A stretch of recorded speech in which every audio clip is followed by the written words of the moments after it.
Kwa viongozi wote ambao wamefika hapa, mtanisamehe kwa sababu nimeomba ruksa tu nizungumze Mheshimiwa Kalonzo, kisha niondoke kwa sababu ya hali ya hewa. Sijui kama wale wako nyuma wananiona vizuri. Munaniona vizuri? Munaniona vizuri?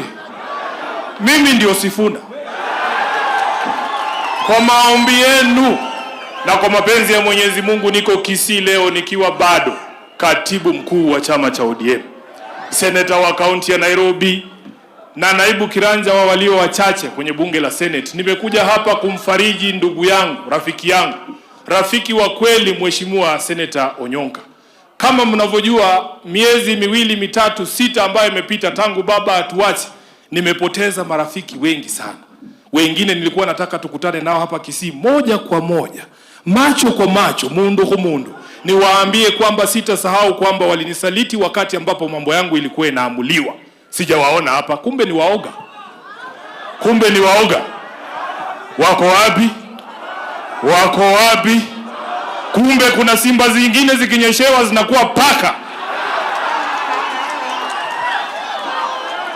Mheshimiwa Onyonka, nataka niseme pole sana kwa kumpoteza mama yako. Vile nilivyosema kule Nairobi siku kabla mama kutuacha, Onyonka alinitumia message akaniambia, ndugu yangu, mama yangu hakai hali nzuri, kama inawezekana tafuta dakika hata 10 ukuje umsalimie, umuone kabla hajatuacha. Na kwa sababu siku hizi wananiita kinara wa Linda Mwananchi, nilikuwa na meetings kuanzia asubuhi mpaka jioni, nikaambia Onyonka, leo haitawezekana, wacha tujaribu kesho. Kesho yake asubuhi tulikuwa na mkutano na Mheshimiwa Onyonka, mkutano ya Linda Mwananchi, alafu tukatoka pale tukaenda bunge. Saa 8 tukaondoka kwenye bunge. Gari yake ilikuwa mbali, nikamwambia ingia kwa hii yangu twende. Hatukufika hata Parklands, tulikuwa tunaenda katika ile hospitali ya Aga Khan. Mheshimiwa Onyonka alitumiwa message akaambiwa mama ametuacha. Na ukweli nilisikia vibaya sana, nikasema kweli hii umri ambayo wazazi wetu wamefika miaka 80 na akikuita wacha tu kila kitu, kimbia umuone. Hata inawezekana ningepata baraka kutoka kwa huyu mama kabla atuache. Inanivunja moyo sana. Lakini Seneta Onyonka, nataka nikuambie, Mungu awafariji, afariji familia yenu, kwa niaba ya chama kizima cha ODM, kwa niaba ya watu wa Nairobi, kwa niaba ya wote ambao wako ndani ya Linda Mwananchi. Pole sana kwa kumpoteza mama yako. Huyu Onyonka ni mwanaume kamili na ni rafiki wa kweli kwa sababu ana msimamo. Kitu ambayo tunahitaji Kenya hii ni msimamo. Hapana leo unasema hii, kesho unasema ile ingine. Mheshimiwa Osoro, hakuna siku tutakula na wewe. Afadhali nikae njaa, na nasema hivyo kama Mluya. Sisi tunaamini chakula, lakini wewe kama ni wewe tunakula na wewe, wacha njaa ni uwe. Hakuna siku. Huyu mzee huyu Mheshimiwa Onyonka, mimi nimewaambia nilikuwa na marafiki wangu wengine hapa Kisii, nilikuwa nafikiria ni marafiki wa kweli. Sikujua kwamba wakati ambapo Sifuna anadungwa visu, Mheshimiwa Simba Arati atakuwa baadhi ya wale wanaweza dunga Sifuna kisu kwa mgongo.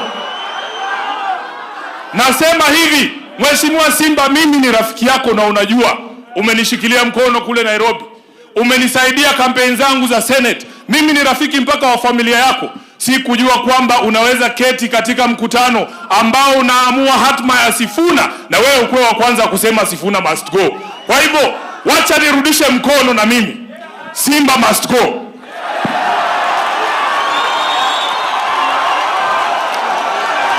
Tutoke draw ama? Tutoke draw ama? Sasa Mheshimiwa Onyonka, nataka ukuje hapa ndugu yangu. Kwani mmekosa wanaume wa kufanya kazi ya gavana? Kuja bwana. Kuja bwana. Nataka nitangaze hapa nikiwa Kisii, kama mnatafuta gavana, ile kiti ambayo huyu ndugu yangu Onyonka ataomba, mumpatie kwa jina la Yesu. Nimeomba vibaya?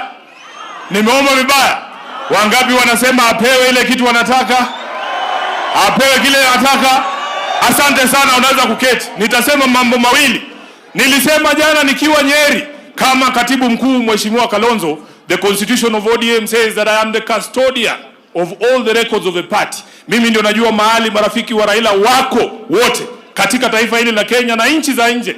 Mimi nahesabu watu wa Omogusi, nyinyi mlikuwa marafiki wa kweli wa Mheshimiwa Raila Amolo Odinga. Nataka niseme hapa, kama hakuna kiongozi wa ODM ashawahi kuwaambia asanteni sana watu wa Kisii kwa kushikilia baba yetu miaka hiyo yote ambaye amekuwa akisimama kura. Nataka niseme hapa, urafiki huu si lazima uishe, kwa sababu baba alikuwa na watoto wake. Siku hizi nikiongea najaribu kuwakumbusha ile vitu baba alikuwa anasimamia, ile vitu baba alituambia tufanye. Wanatuambia huyo baba yako sahi yako wapi? Can you imagine? Can you imagine? Naulizwa ulikuwa unaringa na huyo baba yako, sahi uko wapi? Ndio maana Mheshimiwa Kalonzo, kabla twende Kisumu, Mheshimiwa Orengo alituambia twende tuchukue baba yetu, twende na yeye Kisumu. Mulimuona? Hamkumuona? Muliona baba Kisumu? Hamkumuona? Kwa hivyo sisi ambao tunaamini hiyo maadili ya baba, tutazidi kuwakumbusha kila siku. Baba alisema tutembee na watu ambao maadili yetu inafanana na wao, ya kwamba hatuwezi kusupport serikali ambayo inakandamiza wananchi. Mheshimiwa Osoro yeye anahesabu barabara, sisi tunahesabu wale vijana Kasongo wameua.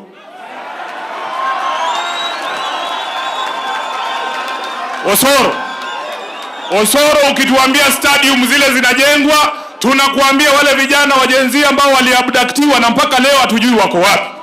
Ukihesabu hiyo pesa yako ambao unasema unakuja kugawa hawa wananchi, tunahesabu pesa ambazo William Ruto ameiba chini ya serikali yake.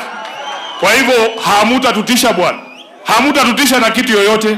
Nataka nikamilishie hapa, niseme jambo moja peke yake. Mheshimiwa Fred Matiang'i, unajua sisi wanalinda mwananchi tunatembea Kenya mzima tukiwaambia kwamba tunataka turahisishe kazi ya kufurusha William Ruto akuwe one term. Kurahisisha hiyo kazi inamaanisha tuweze kuketi pamoja kama viongozi wote ambao tunaamini he doesn't deserve an extra day in office. Na hiyo maoni ama hiyo mazungumzo haitakuwa rahisi.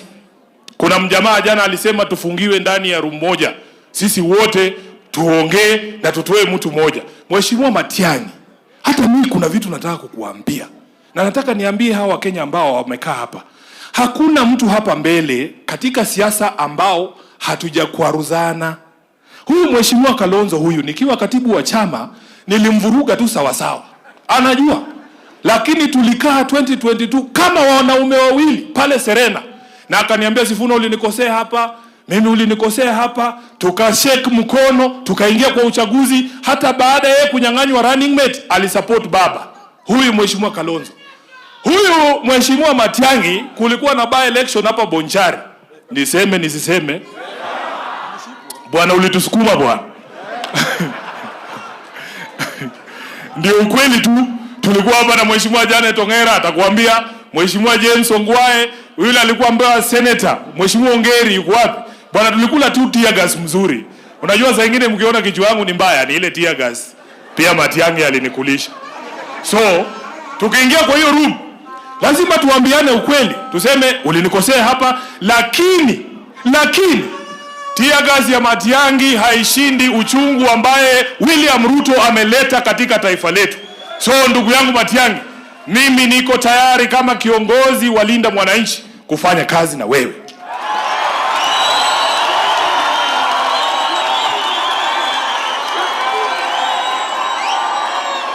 Niendelee nisiendelee? Niendelee nisiendelee? Sisi wote lazima tukubali it is no longer about our personal feelings about each other. Hata huyo Rigathi Gachagua alikuwa anaamka 6 AM kututupia tear gas nikiwa na baba 2023, lakini kama yeye ndiye atashika mguu ya fisi, Matiang'i ashike ile mguu nyingine, Kalonzo amembana huku kwa shingo, alafu Sifuna ampige mshale, si tutakuwa tumemaliza? Asanteni sana, Mungu awabariki. Asante.